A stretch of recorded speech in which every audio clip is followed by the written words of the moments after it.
पढ़ पढ़ के दुगाना ईद का जब आपस में मुसलमान मिलते हैं, उल्फत की हवाएं चलती हैं, इखलास के गुंचे खिलते हैं। फिर दोस्ती की बज़्म सजाओ की ईद है, इखलास के चराग जलाओ की ईद है। हाथों से हाथ सीने से सीने तो मिल गए, दिल को भी आज दिल से मिलाओ की ईद है। यकीनन आज दिल से दिल को मिलाने वाली बात होनी चाहिए। जहां हम आपस में अपने हाथ मिलाते हैं, वहीं दिल से दिल मिलाकर मोहब्बतों की, उल्फतों की और प्यारों यगानगी की फिजा को आम करना चाहिए। इसलिए कि ईद का मौका खुशी, मसरत, नशात, फरहत का मौका है और शादमानी का मौका है। ये मौका सबको भी फराहम होना चाहिए। अल्लाह ताला की जानिब से भी मोमिनों के लिए बख्शिश का ऐलान होता है।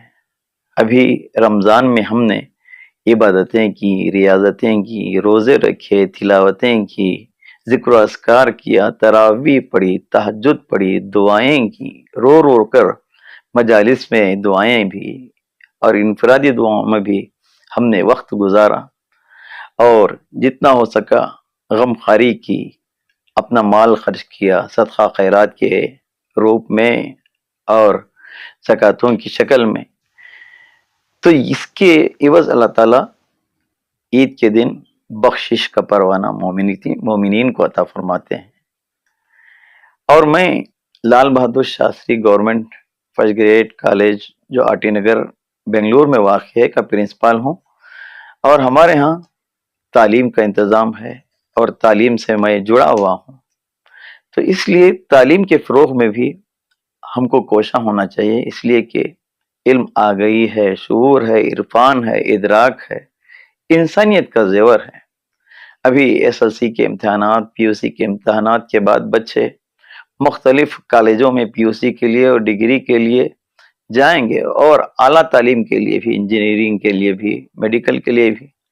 तो बहुत सारे बच्चे पैसे ना होने के सबब फीस के लिए तालीम मुनक़ता कर देंगे, लेकिन हमारी जिम्मेदारी है कि उनकी तालीम का इंतज़ाम करें।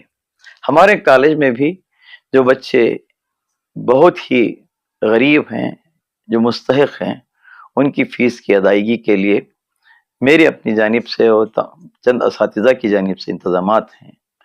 तालीम को अधूरा ना छोड़ें।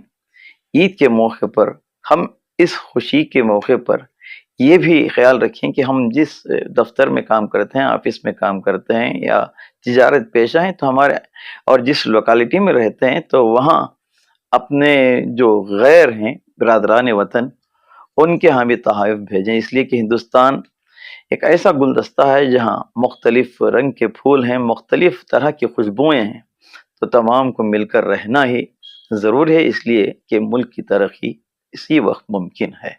तमाम को ईद की पुरखुलूस मुबारकबाद।